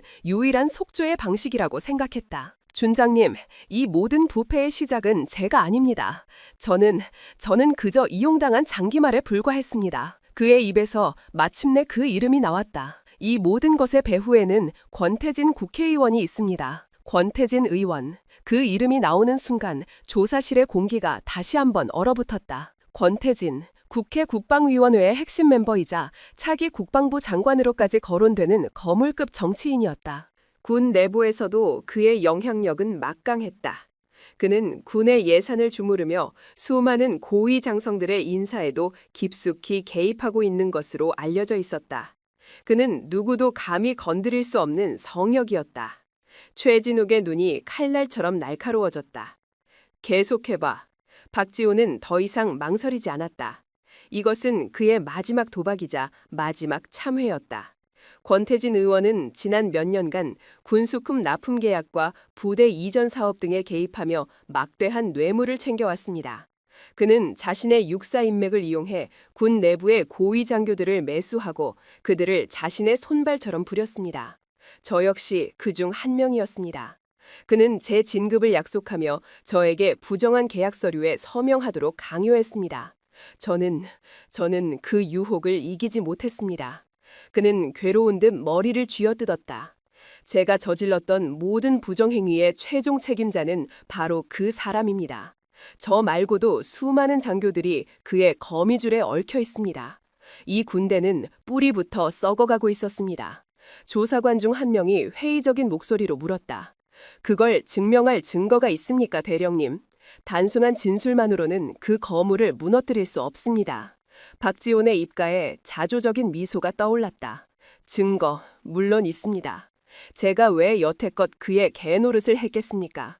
언젠가 그에게 버림받을 날을 대비해서 저 역시 보험을 들어놨습니다.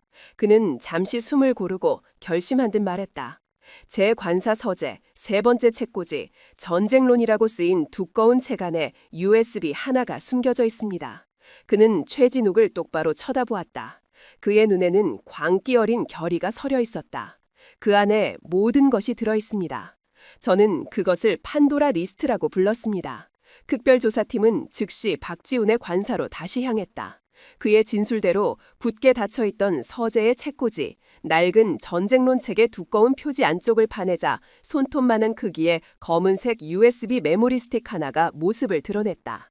합참 사이버 수사대의 최고 전문가들이 USB에 담긴 내용을 복원하는 데는 그리 오랜 시간이 걸리지 않았다. 그리고 그 내용이 화면에 떠오르는 순간 작전실에 모여있던 모든 사람들은 숨을 삼켰다. 그것은 판도라의 상자 그 자체였다. USB 안에는 지난 5년간 권태진 의원이 저질러온 모든 부정부패의 기록이 악마처럼 꼼꼼하게 정리되어 있었다. 수십 개의 차면 계좌를 통해 오고 간 검은 돈의 거래 내역, 군수품 납품업체들과 주고받은 뇌물 액수와 날짜가 적힌 비밀 장부, 특정 업체를 밀어주기 위해 조작된 시험평가 보고서 원본, 그리고 가장 결정적인 증거, 권태진 의원과 그에게 매수된 수십 명의 현역 장성들이 비밀 요정에서 만나 거래를 하는 장면이 담긴 고화질의 몰래카메라 영상과 녹취 파일이었다. 영상 속에서 장성들은 권태진 앞에서 군인으로서의 면회를 모두 내던진 채 아첨을 하고 돈봉투를 받고 심지어는 군 내부의 기밀 정보까지 서슴없이 넘기고 있었다. 박지훈 역시 그 영상 속에 있었다. 술에 취해 권태진에게 충성을 맹세하는 그의 모습은 비참하기 짝이 없었다. 이런 썩어 빠진 놈들. 모니터를 지켜보던 최진욱 준장의 입에서 분노에 찬 욕설이 터져나왔다. 이것은 단순한 비리 사건이 아니었다. 이것은 국가의 안보를 통째로 팔아넘긴 명백한 반역 행위였다. 박지훈이 저지른 상관 모욕죄는 이 거대한 반역의 역사에 비교하면 어린아이 장난 수준에 불과했다. 최진욱은 즉시 합참의장에게 이 사실을 직보했다. 보고를 받은 합참의장은 경로했다. 사건은 즉시 대통령에게까지 보고되었다. 대한민국이 발칵 뒤집혔다. 이제 이 사건은 더 이상 합참감찰실이 단독으로 처리할 수 있는 수준을 넘어섰다. 군과 검찰 그리고 국정원까지 참여하는 범국가적인 특별수사본부가 꾸려졌다. 그리고 그 수많은 조직들을 지휘하고 이 거대한 전쟁의 최전선에 설 야전사령관으로 단 한 사람이 지명되었다. 바로 육군소장 한서연이었다. 그녀는 자신이 당한 모욕에 대한 개인적인 복수를 할 기회를 스스로 반납했다. 대신 그녀는 더 큰 적과 싸우는 길을 택했다. 자신과 박지훈 그리고 수많은 군인들을 괴물로 만들었던 이 부패의 근원을 그녀는 자신의 손으로 직접 도려내기로 결심했다. 이제 사냥이 시작될 것이었다. 한때 그녀를 모욕했던 한 남자가 던져준 판도라 리스트라는 가장 날카로운 창을 손에 준 채 그녀는 대한민국에서 가장 강력한 권력 중 하나인 거물을 사냥하기 위해 어둠 속으로 첫걸음을 내디뎠다. 속죄를 위한 한 남자의 고백은 그렇게 대한민국을 뒤흔들 거대한 정의의 폭풍을 불러오고 있었다. 판도라의 상자가 열리자 대한민국은 거대한 충격의 소용돌이에 휩싸였다. 언론은 연일 판도라 리스트에 대해 대서특필했고 국민들의 분노는 들끓는 용암처럼 폭발했다. 국회는 마비되었고 리스트에 이름이 오르내린 수십 명의 장성들은 줄줄이 직위 해제되어 소환 조사를 받았다. 대한민국 군 역사상 최악의 스캔들이었다.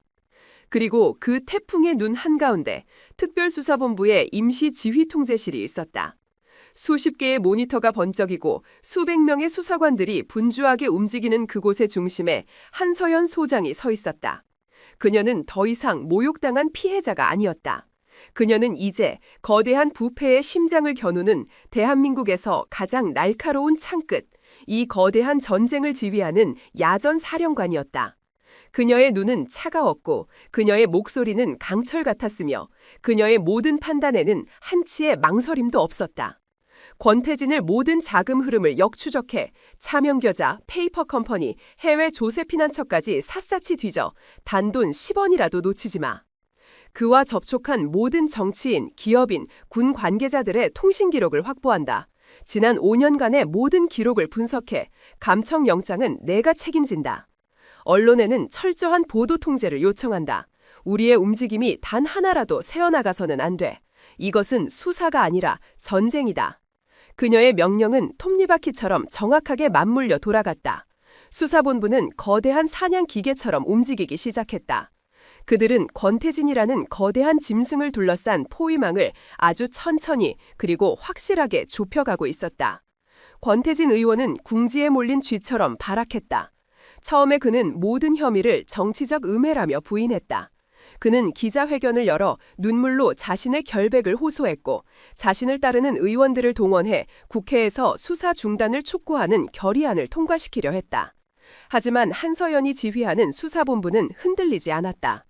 그들이 언론에 박지훈이 제공한 판도라 리스트의 일부, 즉 권태진이 비밀 요정에서 돈 봉투를 받는 장면이 담긴 영상을 공개하자 여론은 완전히 돌아섰다. 그를 비호하던 동료 의원들마저 등을 돌리기 시작했다. 포위망이 좁혀오자 권태진은 마지막 발악을 준비했다. 해외 도피였다.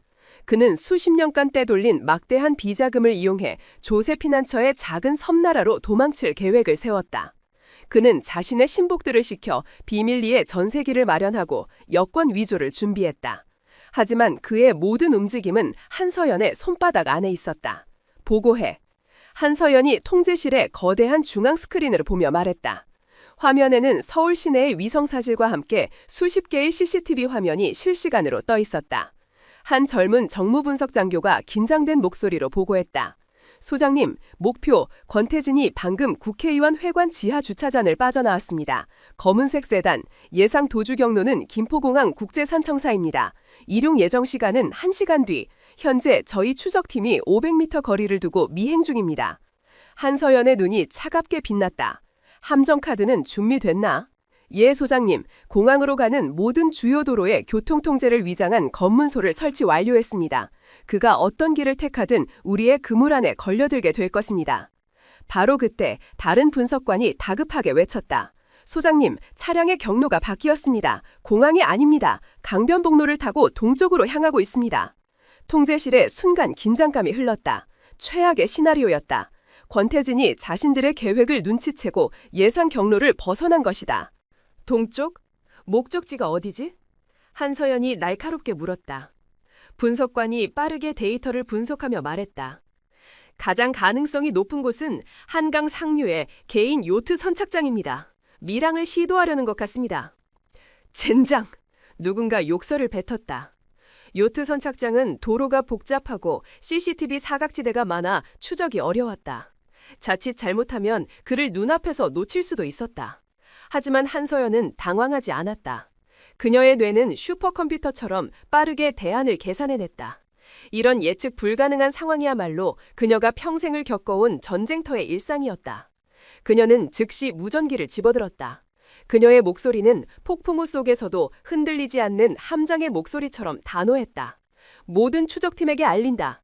지금부터 작전 계획을 플랜 B로 변경한다. 목표를 추격하지 말고 그보다 앞서 나가 길목을 차단한다. 내가 좌표를 전송하겠다. 그리고 이 작전에 가장 중요한 조언을 해줄 사람이 있다. 그녀는 다른 통신 채널을 열었다. 그녀의 목소리가 조금은 부드러워졌다. 박중영, 들리나? 수화기 너머 낯짓지만 어딘가 달라진 목소리가 들려왔다. 박지훈이었다. 그는 가명을 조건으로 이번 수사에 적극적으로 협조하고 있었다. 그는 더 이상 오만한 대령이 아니었다. 그는 자신의 죄를 씻기 위해 모든 것을 바칠 준비가 된 참회하는 조력자였다. 예, 소장님, 듣고 있습니다. 권태진이 밀항을 시도하려는 것 같다. 한강 상류 요트 선착장 부근. 자네라면 그가 어떤 경로를 택할 것 같나? 그가 가장 신뢰하는 은신처나 비상 도주로는 어디지? 수화기 너머로 박지훈의 숨소리가 들렸다. 그는 잠시 생각에 잠기는 듯했다. 그는 권태진의 개로 살면서 그의 모든 비밀과 습성을 누구보다도 잘 알고 있었다. 선착장으로 바로 가지 않을 겁니다. 그곳으로 가기 전 반드시 들릴 곳이 있습니다. 여의도에 있는 한 오피스텔입니다. 그의 비밀 금고가 있는 곳입니다. 아마 남은 비자금을 챙겨서 움직일 겁니다. 그 오피스텔 지하 주차장, 그곳이 유일한 기회입니다. 한서연의 입가에 얼음 같은 미소가 떠올랐다. 좌표 찍어. 모든 팀은 지금 즉시 여의도 오피스텔 지하 주차장으로 이동한다. 거미줄을 치고 파리가 날아들기를 기다린다. 이번에는 절대 놓치지 않는다. 서울의 낮은 거대한 콘크리트 정글이었다. 수많은 차들이 얽히고 설킨 도로 위를 질주하고 사람들은 무심한 표정으로 각자의 목적지를 향해 걷고 있었다. 그 평화로운 일상 아래에서 지금 대한민국의 운명을 건 숨막히는 추격전이 벌어지고 있다는 사실을 아는 사람은 아무도 없었다. 권태진이 탄 검은색 세단은 다른 차들 틈에 섞여 유유히 강변북로를 빠져나가고 있었다. 그는 백미러를 수시로 확인했지만 뒤따르는 차량은 없어 보였다. 그는 자신이 완벽하게 따돌렸다고 생각했다. 그의 입가에 안도의 미소가 떠올렸다. 그는 박지훈의 조언대로 여의도의 비밀 오피스텔만 향하고 있었다. 그곳에서 마지막 남은 현금과 위조 여권을 챙겨 유유히 대한민국을 떠날 생각이었다. 하지만 그는 몰랐다. 자신이 지금 향하고 있는 곳이 구원의 장소가 아니라 거대한 무덤이라는 것을. 수십 명의 특수임무대원들이 이미 오피스텔 주변을 완벽하게 포위하고 있었다. 그들은 환경미화원으로, 택배기사로, 평범한 행인으로 위장한 채 그의 차가 나타나기만을 기다리고 있었다. 오피스텔 지하주차장의 모든 출입구는 이미 봉쇄된 상태였다. 이것은 더 이상 추격전이 아니었다. 사냥감이 제 발로 함정으로 걸어 들어오고 있는 완벽한 사냥이었다. 마침내 권태진의 차가 오피스텔 지하 주차장으로 들어서는 것이 CCTV 화면에 잡혔다. 통제실의 모든 사람들이 숨을 죽였다. 한서연은 무전기에 대고 마지막 명령을 내렸다. 그녀의 목소리는 이제 막 방아쇠를 당기려는 저격수의 목소리처럼 차갑고 냉정했다. 사냥을 시작한다. 권태진의 차가 지하 3층 자신의 지정된 주차 공간에 멈춰서는 순간 어둠 속에서 약속이라도 한 듯 수십 개의 검은 그림자가 나타났다. 타타탕! 특수 제작된 스파이크 스트립이 터지는 소리와 함께 그의 차 네 바퀴가 순식간에 터져버렸다. 동시에 거대한 장갑차가 굉음을 내며 주차장의 유일한 출구를 막아섰다. 수십 개의 강력한 서치라이트가 한꺼번에 켜지며 그의 차를 대낮처럼 밝혔다. 중무장한 특임대원들이 총구를 겨누며 그의 차를 완벽하게 포위했다. 권태진은 눈을 뜰 수가 없었다. 모든 것이 순식간에 일어났다. 그는 자신이 어떻게 포위되었는지 이해할 수 없었다. 그는 함정에 빠진 것이다. 확성기를 통해 익숙하지만 이제는 악마의 목소리처럼 들리는 음성이 울려 퍼졌다. 그것은 한서연의 목소리였다. 권태진 의원, 당신을 뇌물수수, 직권남용, 국가보안법 위반 혐의로 긴급 체포합니다. 모든 저항은 무의미하니 순순히 차에서 내리시오. 권태진의 얼굴이 공포와 분노로 일그러졌다. 그는 자신의 옆좌석에 놓여있던 가방을 열었다. 그 안에는 돈다발과 함께 그가 호신용으로 가지고 다니던 작은 권총 한 자루가 들어있었다. 그는 이성을 잃었다. 그는 모든 것이 저 여자 때문에 망쳤다고 생각했다. 그는 권총을 집어들고 차문을 거칠게 열며 밖으로 뛰쳐나왔다. 그의 눈은 핏발이 서 있었다. 그는 미친 사람처럼 외쳤다. 한서연, 이 개 같은 년, 네 년 때문에 내 인생이 끝났어. 사냥은 이제 마지막 국면으로 접어들고 있었다. 최종 보스의 마지막 발악이 시작된 것이다. 한서연, 이 개 같은 년! 권태진의 광기 어린 외침은 차갑고 폐쇄된 지하 주차장의 콘크리트 벽에 부딪혀 섬뜩한 메아리로 되돌아왔다. 그는 더 이상 존경받는 국회의원이 아니었다. 그는 모든 것을 잃고 마지막 남은 이성의 끈마저 놓아버린 한 마리의 상처 입은 짐승이었다. 그의 손에 들린 은색 권총이 수십 개의 서치라이트 불빛을 받아 차갑고 위협적으로 번뜩였다. 모두 위치 사수해! 섣불리 움직이지 마! 현장 지휘관의 날카로운 외침이 무전기를 통해 울려 퍼졌다. 특임대원들은 일제히 차량과 기둥 뒤로 몸을 숨기며 권총을 든 권태진에게 총구를 겨누었다. 공기는 금방이라도 터져버릴 듯 팽팽하게 당겨진 활시위 같았다. 아주 작은 움직임, 아주 작은 소음 하나가 끔찍한 유혈 사태를 불러올 수 있는 일촉즉발의 상황이었다. 한서연은 통제 차량 안에서 모니터를 통해 이 모든 상황을 숨죽인 채 지켜보고 있었다. 그녀의 얼굴은 얼음처럼 차가웠지만 그녀의 심장은 세차게 뛰고 있었다. 그녀는 권태진 같은 인간들을 수없이 상대해봤다. 궁지에 몰렸을 때 그들이 얼마나 비이성적이고 위험한 존재로 던할 수 있는지 누구보다 잘 알고 있었다. 저격팀, 위치 보고해. 그녀가 나지기 말했다. 알파팀, 목표 조준 완료, 사격 허가 대기 중입니다. 브라보팀, 조준 완료, 명령면 내리십시오, 소장님. 주차장 곳곳에 숨어있던 저격수들의 냉정한 목소리가 들려왔다. 그녀의 명령 한마디면 권태진의 이마에 붉은 점이 찍히고 모든 상황은 1초 안에 끝날 터였다. 하지만 그녀는 망설였다. 그를 사살하는 것은 쉬웠다. 하지만 그것은 가장 마지막에 선택해야 할 카드였다. 그를 생포해서 법의 심판대에 세워야만 했다. 그의 입을 통해 이 거대한 부패의 네트워크에 연루된 모든 자들의 이름을 밝혀내야만 이 전쟁을 진정으로 끝낼 수 있었다. 그녀는 무전기를 들고 직접 협상에 나서기로 결심했다. 그녀의 목소리는 확성기를 통해 차갑지만 침착하게 주차장 전체에 울려 퍼졌다. 권태진 의원, 다시 한번 말한다. 총을 버리고 투항하라. 지금 당신이 하는 짓은 당신의 죄를 더욱 무겁게 만들 뿐이다. 닥쳐! 권태진이 고함을 질렀다. 그는 자신의 머리에 총구를 겨누었다. 더 이상 다가오지 마. 한 발짝이라도 더 다가오면 내 머리를 날려버릴 테다. 그러면 너희들은 아무것도 얻지 못해. 모든 비밀은 나와 함께 사라지는 거야. 상황은 더욱 악화되고 있었다. 그는 자신의 목숨을 인질로 삼아 마지막 협상을 시도하고 있었다. 한서연의 미간이 좁혀졌다. 바로 그때 통제 차량의 문이 열리고 한 남자가 그녀의 옆으로 다가왔다. 박지훈이었다. 그는 방탄조끼를 입고 있었지만 그의 얼굴은 창백하게 질려 있었다. 그는 모니터 속에서 광기에 차 발악하는 권태진의 모습을 보며 떨리는 목소리로 말했다. 소장님, 저를 현장으로 보내주십시오. 한서연은 고개를 돌려 그를 쳐다보았다. 그녀의 눈에는 의문이 가득했다. 무슨 생각이지? 박중영? 위험하다. 그녀는 이미 그의 계급을 강등시켜 부르고 있었다. 제가 저자를 가장 잘 압니다. 박지훈의 목소리에는 이전에는 결코 찾아볼 수 없었던 진실함과 절박함이 담겨 있었다. 그는 지금 극도의 공포에 질려 있습니다. 동시에 그는 극도로 자기중심적인 인간입니다. 그는 절대 스스로 목숨을 끊지 못합니다. 그는 지금 시간을 벌고 있는 겁니다.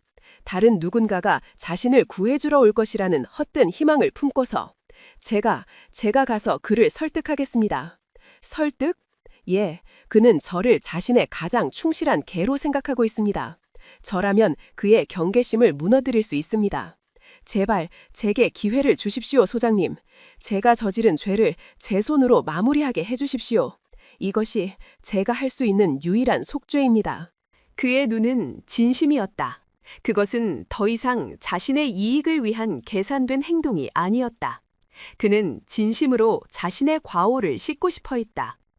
한서연은 잠시 그의 눈을 깊이 들여다보았다.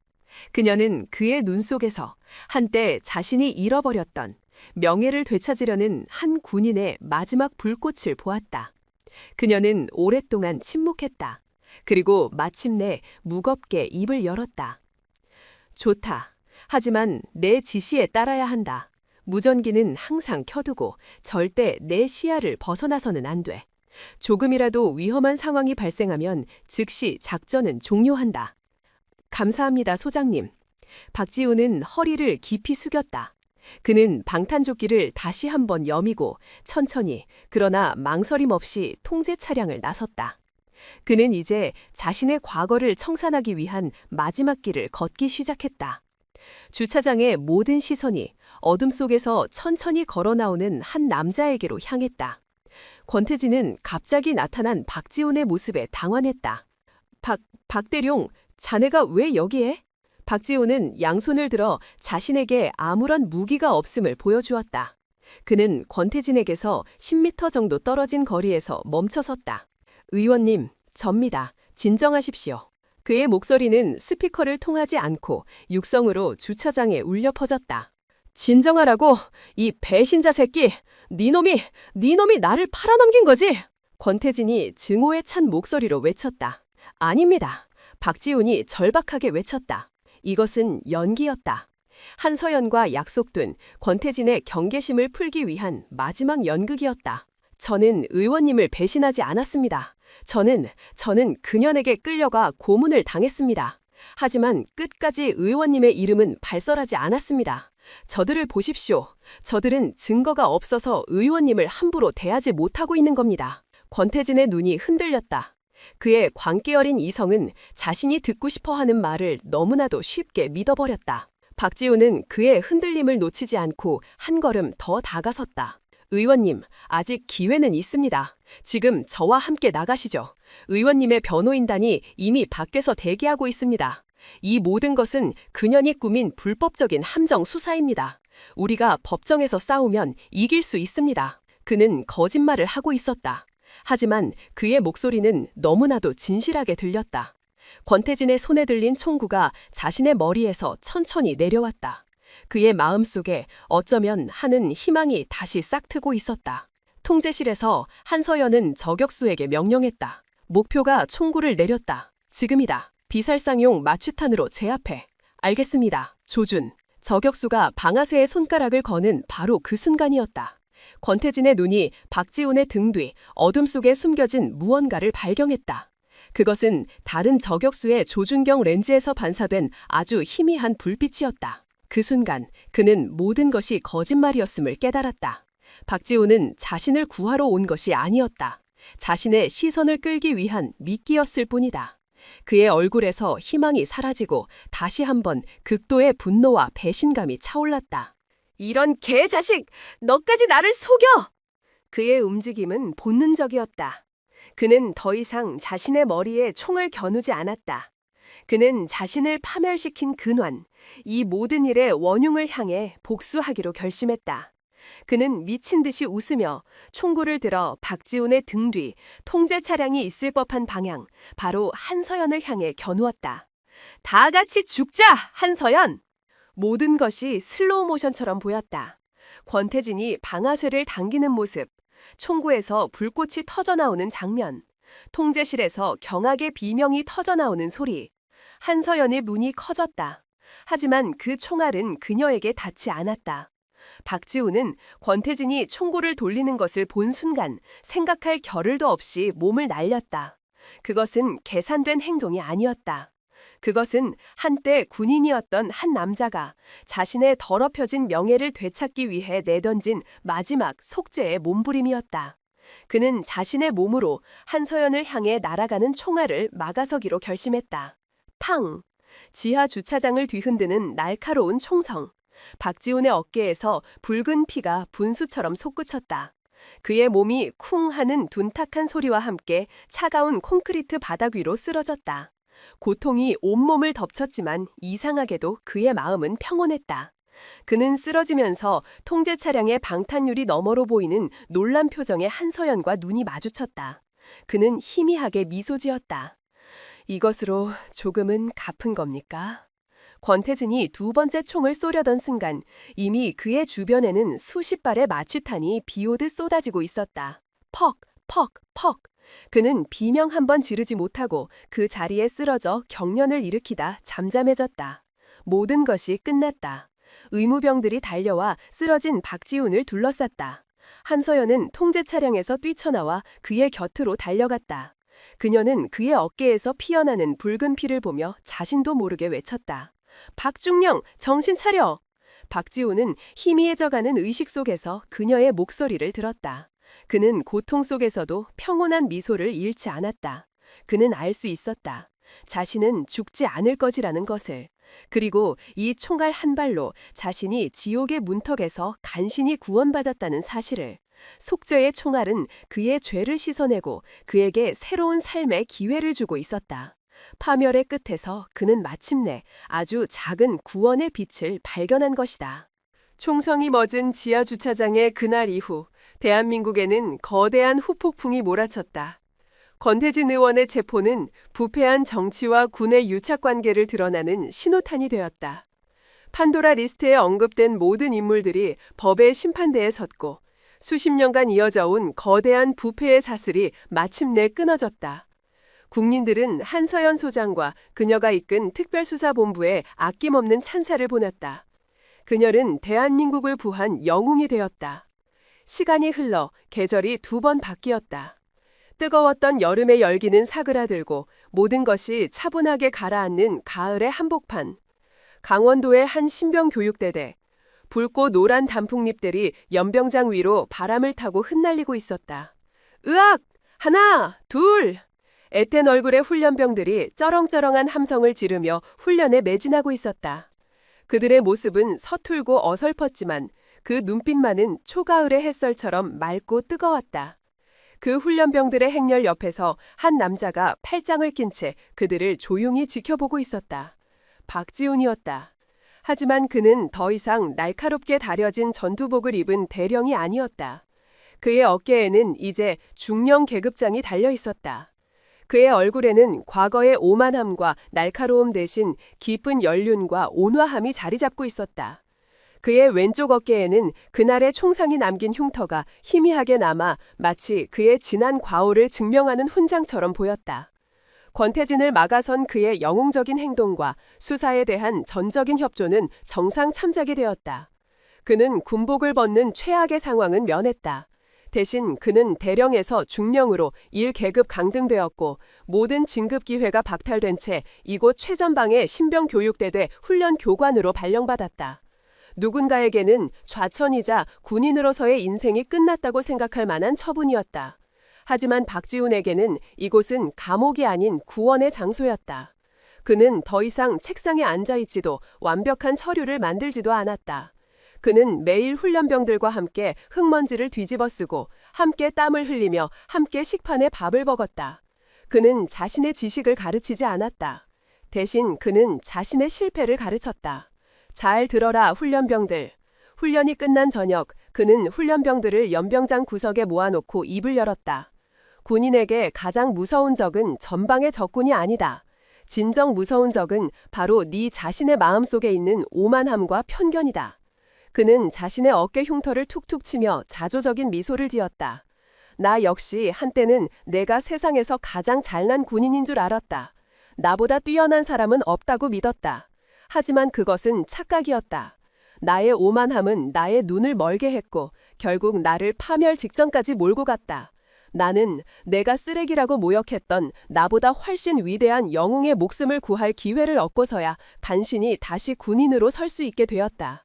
훈련병들은 숨을 죽이고 그의 이야기에 귀를 기울였다. 그것은 교과서에 나오는 딱딱한 훈시가 아니었다. 그것은 한 남자가 자신의 인생을 통째로 내던져 얻어낸 피와 눈물로 쓰인 살아있는 교훈이었다. 기억해라. 진정한 강함은 계급이나 실력에서 나오는 것이 아니다.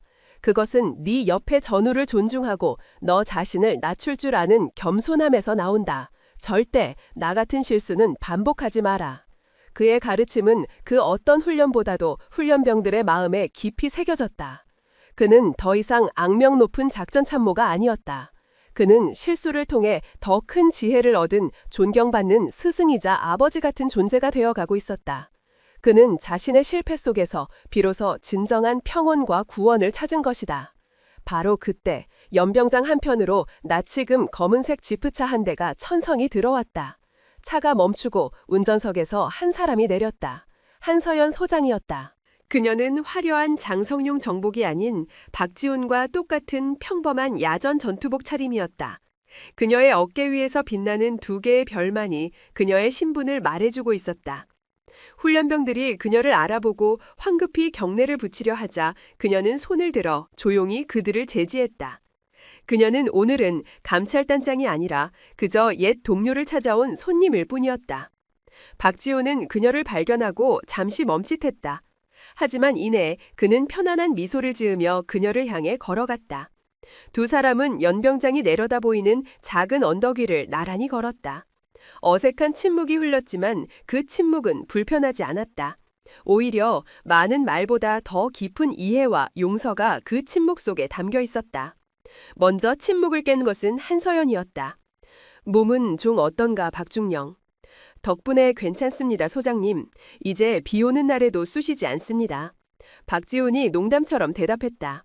그는 잠시 멈춰서서 저 멀리 훈련받는 훈련병들을 바라보았다. 저 녀석들을 보고 있으면 제 젊은 시절이 생각납니다. 아무것도 모르고 그저 뜨거운 열정만 가득했던 그때로 돌아갈 수만 있다면 지금과는 다른 삶을 살았을 텐데요. 그의 목소리에는 후회가 담겨 있었다.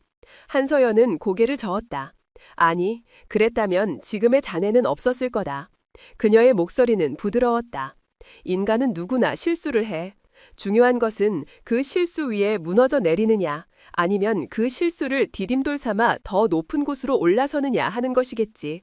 자네는 후자를 택한 거고. 그녀는 주머니에서 따뜻한 캔커피 2개를 꺼내 하나를 그에게 건넸다. 박지호는 말없이 커피를 받아들었다. 따뜻한 온기가 그의 상처 입은 영혼을 위로하는 듯했다. 두 사람은 더 이상 말이 없었다. 그들은 그저 나란히 서서 노을이 붉게 물들어가는 연병장을 함께 바라보았다. 그들 사이에는 더 이상 상관과 부하도 가해자와 피해자도 없었다. 그들은 더러운 세상과 싸우고 자기 자신과 싸우고 결국에는 살아남은 2명의 동료이자 전우였다. 한 사람은 용서를 통해 다른 한 사람은 속죄를 통해 각자의 구원을 얻은 것이다. 박지호는 문득 깨달았다.